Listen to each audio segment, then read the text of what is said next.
Marriage ஆகும்போது மாப்பிள்ளை சொல்ல முடியாது. நீர் கட்டினா குழந்தை பிறக்காது. அதை நம்ம சொல்லவும் முடியாது. அதுக்கு முன்னாடியே ஆப்ரேஷனுக்காக ட்ரீட்மெண்ட் நிறைய செலவு பண்ணுவாங்க. அடுத்தது கல்யாணம் ஆயிடுச்சு. ஆனதுக்கு அப்புறம் எதிர்பார்த்துட்டே இருப்பாங்க. ஆப்ரேஷன் பண்ணது, நீர் கட்டி இருக்கா, குழந்தை கன்சீவ் ஆகுதா, பெரிய ரிஸ்கான பேஸா இருப்பாங்க. கன்சீவ் ஆனது என்ன ஆகும் அப்படின்னா நார்மல் டெலிவரி ஆகுதான்.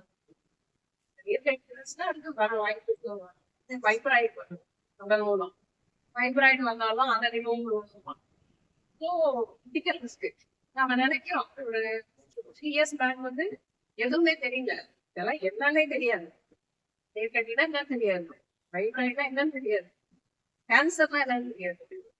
தெரியாமலே இருந்திருக்காங்க. ஆனா இல்ல மேக்ஸிமம் அதுக்கெல்லாம் மெயின் ரீசன் அப்படின்னா பிளாஸ்டிக் நம்ம அடிக்கடி யூஸ் பண்றது பேர் சொல்ல வேண்டாம். ப்ளூ கலர்ல இருக்கு, ஆரஞ்சு கலர். இதெல்லாம் எப்படின்னா போனோமா வெட்டி கடை முதல்ல எல்லா கடையிலையும் எடுத்தமா வாங்கினோமா போட்டோமா போயிட்டு இருக்கு. தடுப்பு ஒரு அவேர்னஸ் வந்துச்சு. இந்த பிளாஸ்டிக் எல்லாம் வந்து போடாதீங்க, மண்ணில போடாதீங்க, மண் வளம் குறையுது சொல்றோமா இல்லையே, நிறைய கேள்விப்பட்டோம். அப்பவே நம்ம யோசிச்சிருக்கோம், மண்ணுக்கே இவ்வளவு ப்ராப்ளம் இருக்குன்னா மனுஷனுக்கு எவ்வளவு வரும் நம்மளால யோசிக்கிறேன். அதனுடைய விளைவுதான் குழந்தைகள் குழந்தை கருத்தரிப்பு மையம் நிறைய. வந்து எதை நம்ம பேச தயங்கினோமோ, எதை பேசக்கூடாதுன்னு நினைச்சோமோ அது வந்து விளம்பரமாவே வருது. சின்ன பிள்ளைங்க என்னமான்னு கேட்கிற அளவுக்கு ஆயிடுச்சு. அங்க போனா என்ன குழந்தை வளர்க்கலாம், நான் குழந்தை வளர்க்கலாம் சின்ன பிள்ளை கேட்குது. அதெல்லாம் தெரியல. ஏன்னா அந்த அளவுக்கு நம்ம சொசைட்டிய வளர விடணும். இனிமேல் நாங்க என்ன செய்யணும், கொஞ்சம் அவேர்னஸ் நமக்கு வேணும். நமக்கு தெரியும் இப்ப வந்து வரலாம் நம்ம புரிஞ்சுக்கிறோம்னா நம்ம தலைமுறைக்கு தெரியும். இந்த சின்ன பிள்ளைங்க நிறைய பேர் மேக்சிமம் இதோட யூசஸ் தெரியும், யூஸ் பண்ணிட்டு இருக்கீங்க. இப்ப நீங்க மட்டும் இல்ல, உங்க ஃப்ரெண்ட்ஸ், ரிலேட்டிவ்ஸ் அவேர்னஸ் ஓகேவா. இப்ப நம்ம டெமோ பார்க்கலாமா? சாதாரணமா இந்த பேக்லாம் நீ ஓபன் பண்றோம், இதுவும் அதே மாதிரி இதுல வந்து ஜஸ்ட்லி நம்ம எடுத்துட்டு வர ஆர்கானிக்ல உள்ளது. மண்ணுல போட்டாலும் மக்கி போயிடும், பிளாஸ்டிக் கிடையாது. அதாவது கிளாஸும் பிளாஸ்டிக் இருக்கும், வந்து மக்கி போற அளவுக்கு பிளாஸ்டிக் தான். 10 லேயர்ஸ் இருக்கு. அதை வந்து கொஞ்சம் மைல்டா டெமோ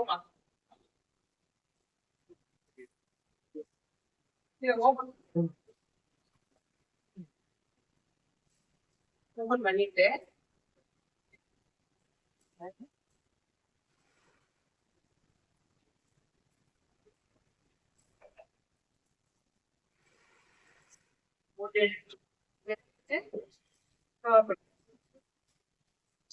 இதுல மத்தபடி வெளியில இருந்து எந்த பொல்யூஷனும் போகாது, சேஃபாக சேஃபா.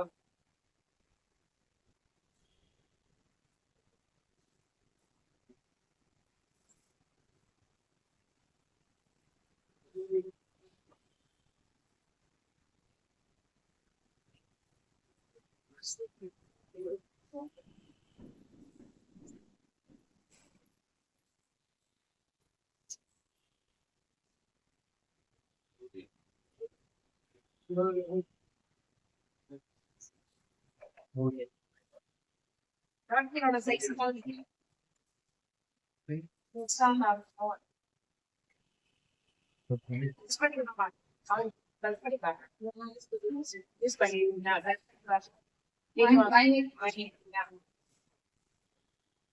பார்த்தாலே தெரியும் நமக்கு கையிட்டு இதோட ரேஷஸ் ஆகும் தெரியும். நான் இன்னைக்கு வாங்க டெஸ்ட் பண்ணி வாங்க.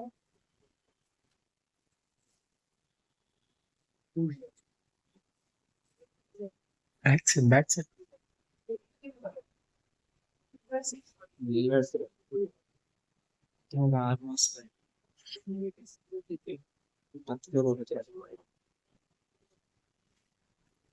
லேடிஸா சொல்றதுக்கு லட்சமா எதுவுமே கிடையாது. ஒவ்வொரு வாட்ச்மே ஆகும். அதுவும் சாஃப்டா இருக்கிற அந்த பார்ட்ஸ்ல எவ்வளவு ரஃபா இருக்கு. இந்த டச் பண்ணி பார்த்தாலே ஒரு செதுக்கும். பேக் சைட்ல இருக்குது எடுக்கணும்னா பேக் சைட்ல இருக்கணும் எடு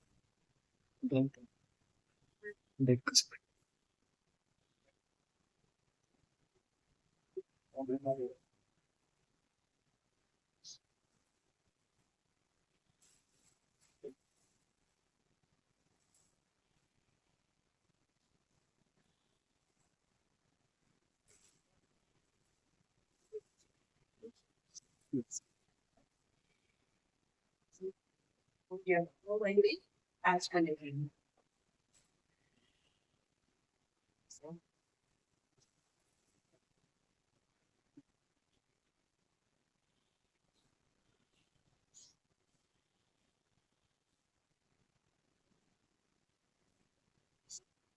ஒரே அளவுல டைம்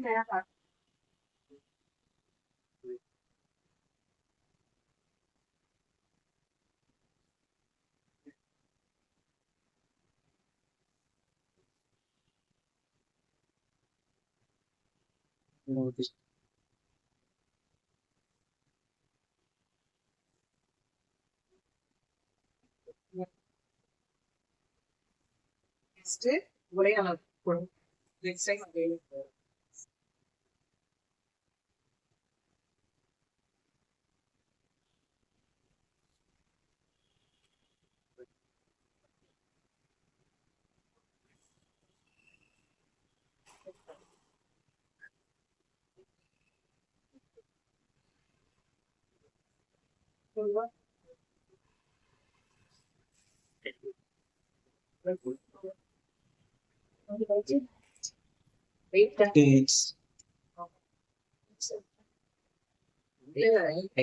அப்புறம் வெயிட்டா இருக்கு.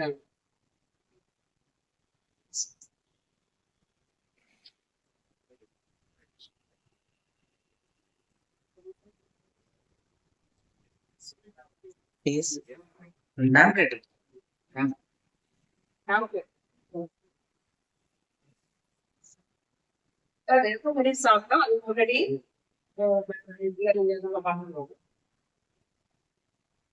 படிங்க பெண்களே உஷார். சானிட்டரி நாப்கினில் பெரிய ஆபத்து உள்ளது. என்ன ஆபத்து? நாப்கின் அறிமுகமாகாத காலகட்டத்தில் நம் பெண்கள் மாதவிடாயின் போது வயிற்று துணியை பயன்படுத்தி வந்தார்கள். சிலர் துவைத்து பயன்படுத்துவர், சிலர் இருப்பார்கள், சிலர் துணியை புதைத்து விடுவார்கள். எங்க அம்மா எல்லாமே யூஸ் பண்ணியிருக்காங்க. நான் சின்ன பிள்ளையா இருக்கும்போது தோட்டத்து பக்கம் அப்படியே டெட்டால் போட்டு காந்திட்டு இருக்கோம். கர்ச்சீஃப் மாதிரி இது என்னமா கர்ச்சீஃபான்னு கூட கேட்டிருக்கேன். நான் தெரியாது, நம்ம சின்ன பிள்ளை தெரியாது. அதெல்லாம் உனக்கு தேவையில்ல போவோம் அப்படிம்பாங்க, விரட்டி விடுவாங்க. இப்ப நான் யோசிச்சு பாக்குறேன், நம்ம அதுக்கப்புறம் நம்ம வந்து நாப்கின் யூஸ் பண்ண ஆரம்பிச்சிட்டோம். அந்த துணியை பத்தி தெரியல. ஆனா இப்ப இதெல்லாம் படிக்கும் போது அப்ப வந்து நலமா இருந்திருக்காங்க, ஆரோக்கியமா இருந்திருக்காங்க. அதுல இருந்து நாம வந்து இதுக்கு மாறி இருக்கோம் அப்படின்னு இப்ப தோணுது. அப்பொழுது கருப்பை தொடர்பாக யாருக்கும் எந்த பாதிப்பும் இல்லை. அந்த வசந்த காலத்தில் நம் பெண்கள் 10-15 குழந்தைகளை பெற்றுக் கொண்டார்கள், ஆரோக்கியமாக வாழ்ந்தார்கள். துணி பயன்படுத்திய காலத்தில் பெண்களுக்கு கருப்பை பிரச்சனை வந்ததா? வந்துச்சா? வரல. அல்லது நாப்கின் பயன்படுத்தும் இந்த காலத்தில் பெண்களுக்கு கருப்பை பிரச்சனை வந்ததா? வந்துட்டு. சரி, இதை நாப்கின் யூஸ் பண்றதுனால என்னென்ன சைட் எஃபெக்ட்ஸ் கொடுத்துருக்காங்க? மார்பக புற்றுநோய், மார்பகத்தில் ஃபைப்ராய்டு கட்டிகள், பிசிஓடி, கருமுட்டை பையில் நீர்க்கட்டிகள், கருப்பை ஃபைப்ராய்டு கட்டிகள், குறுகிய மாதவிடாய் காலம், கருவுறுதலில் தாமதம், ஓவரியன் கேன்சர், ஓவரியில கேன்சர். சரி, இப்ப நம்ம பாக்குற ஜஸ்டிஸோட பெனிஃபிட்ஸ் பார்த்துருவோமா?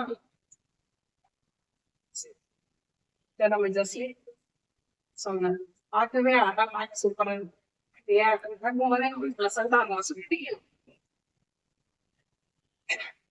உங்கள் ஆரோக்கியத்தின் ஆரம்பம் இங்கதான் ஸ்டார்ட் ஆகுது என்ன பொறுத்த வரைக்கும்.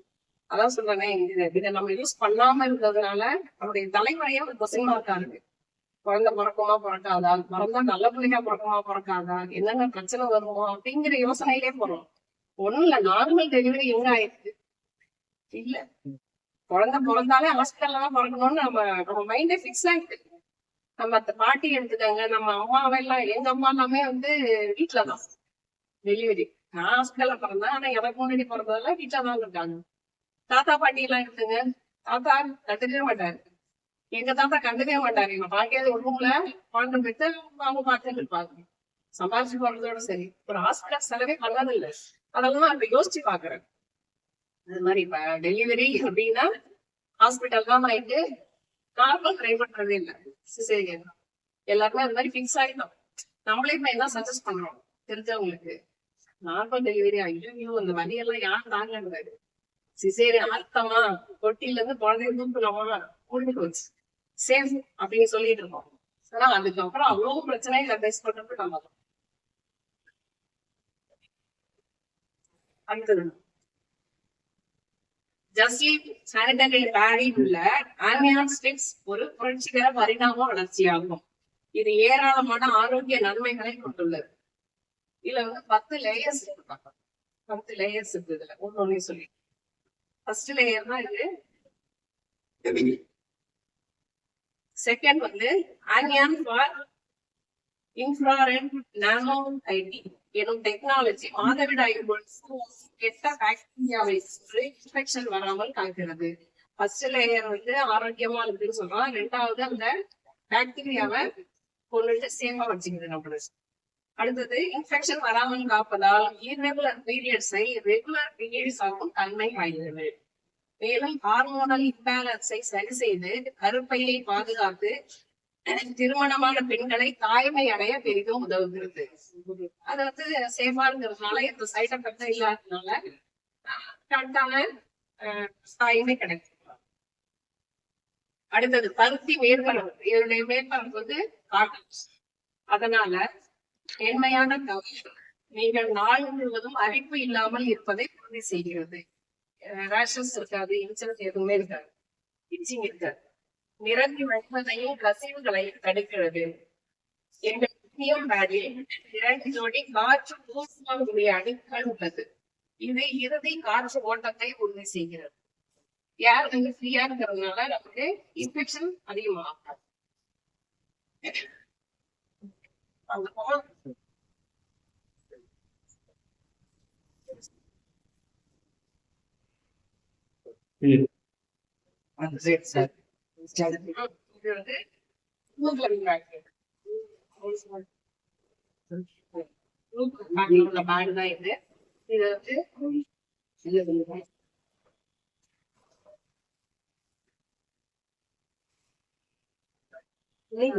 ஐடியா வந்து பாத்தீங்கன்னா அதே அளவுதான் சேம் பண்ணுவோம்.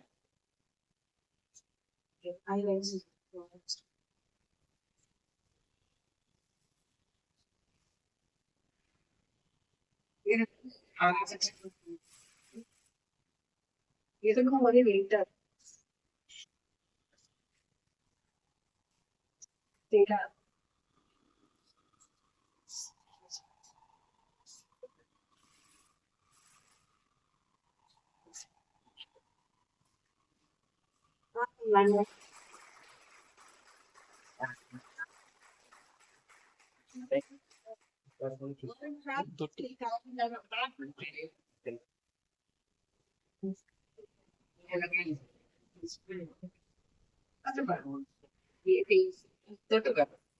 கொடுங்க. அந்த ஈரத்தை மத்தியில வைக்கிறாங்க.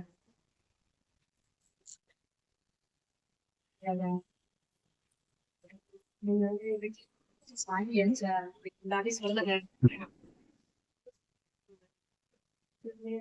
நம்ம வந்து வாங்கி யூஸ் பண்றோம், அதோட கேட்கலாது. நம்ம அடுத்து என்ன செய்யணும்? பிசினஸ் தாண்டி பிசினஸ் பிசினஸ் எடுத்துருங்க.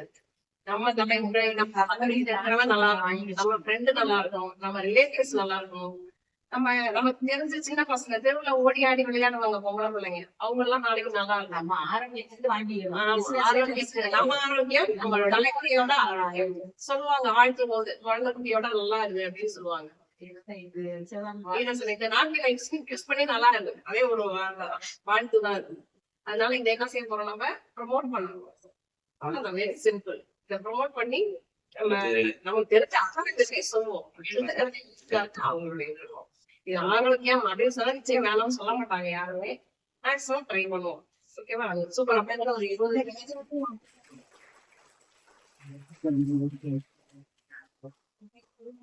ஆனா நல்லா இருக்கும். நல்லா இருக்கும். அப்ப எல்லாரும் நீங்க சொல்லுங்க. அது மூலியமா ஐடிஸ் வரும் உங்களுக்கு. எக்ஸ்பிளைன் பண்ணுங்க. சார் என்னங்க அந்த ரெசிப்ட் என்ன அது இருந்தாதான் நான் கொஞ்சம் எக்ஸ்பிளைன் பண்ணேன். போட்டோஸ்